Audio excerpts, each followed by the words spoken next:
Legal cases, legal issues, legal matters. You're watching WFTV's Law Talk with anchor Christopher Heath and expert legal analyst, attorney Mark NeJame. All right, let's talk about some of the current cases, issues, and legal matters that our viewers are talking about. Joining me today is legal analyst attorney Mark NeJame of the NeJame Law Firm, Albert Yamfa, who's a partner over at NeJame in the personal injury division. Today we're talking about negligent security liability. This kind of cuts both ways. This is both on the business, but also too on the people that interact with that business, correct?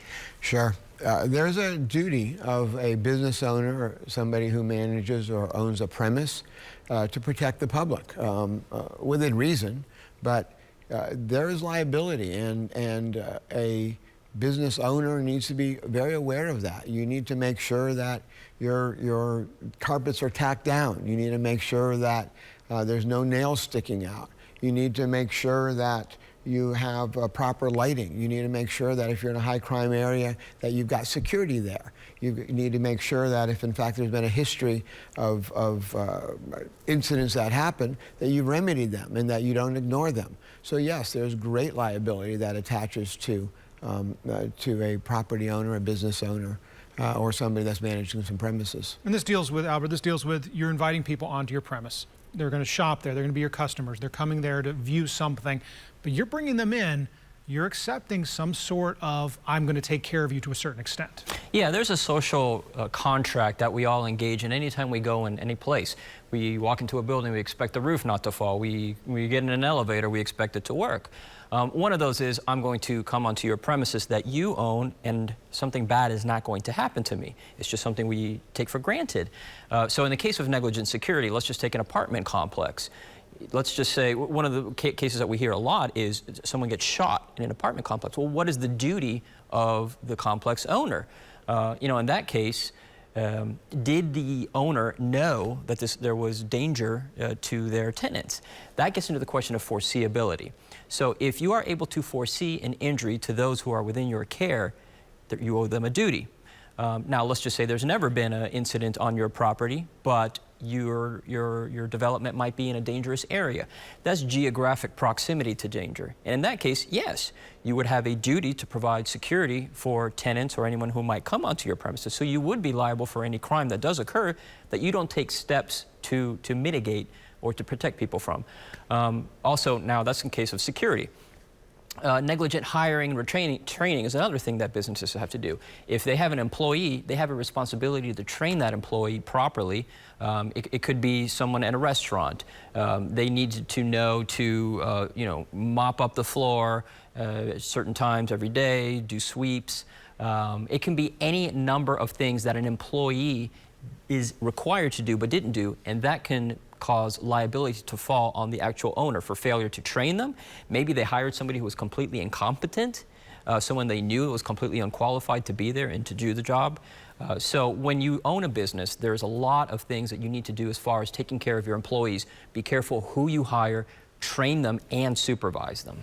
And this seems like one of those things that a business, obviously, as Albert said, needs to be aware of kind of across the board, but at the same time, the public needs to also be aware. I'm coming onto a business, as Albert mentioned, I'm not expecting bad things to happen to me. I'm expecting that the railing that I'm going to put my hand on as I brace myself isn't just going to crumble and I'm going to go over the side of the stairs. Right, and the public needs to realize that these businesses are typically covered by insurance.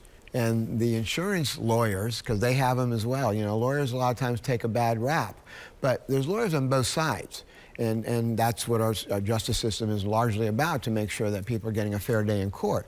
But they're going to be out there attempting to deny liability, or to minimize it, or to try to blame you, or claim that the business owner didn't have any requirement to do X, Y, or Z. So it's imperative that if those type of things happen to you, get pictures, find your witnesses. We've talked about this before in other segments, but it's so critical, because hypothetically, you're in a bar. And it turns out that there was not proper training, there was not responsible vendor training that took place with the staff of that particular establishment, or a restaurant, or anything like that. And somebody gets injured as a result of the lack of security or the negligent hiring of that security. Well, what ends up happening is that you've got to be able to show that. But if you've got witnesses and they're gone because it's in a restaurant or a bar, you might not ever find those critical people. And then if the wait staff or the owners say one thing, you have no way to counter that other than your word, which often isn't enough. We talk about, you mentioned this, we talk about this all the time. Get the pictures, get the witnesses, and if you think you've been injured, if you think that there is something that, this should not have happened to me, talk to an attorney and do it quickly. A qualified attorney. Not all attorneys are made equal.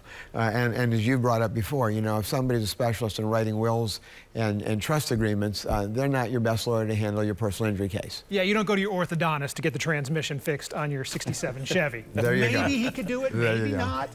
Probably not their specialty. Anyway, all right, Albert, thank you as always. Mark, thank you as well. If you'd like to watch more of this Law Talk or any of our others, visit our website, wftv.com/legal, or join us each week right here on Facebook. I'm Christopher Heath, and thanks for watching.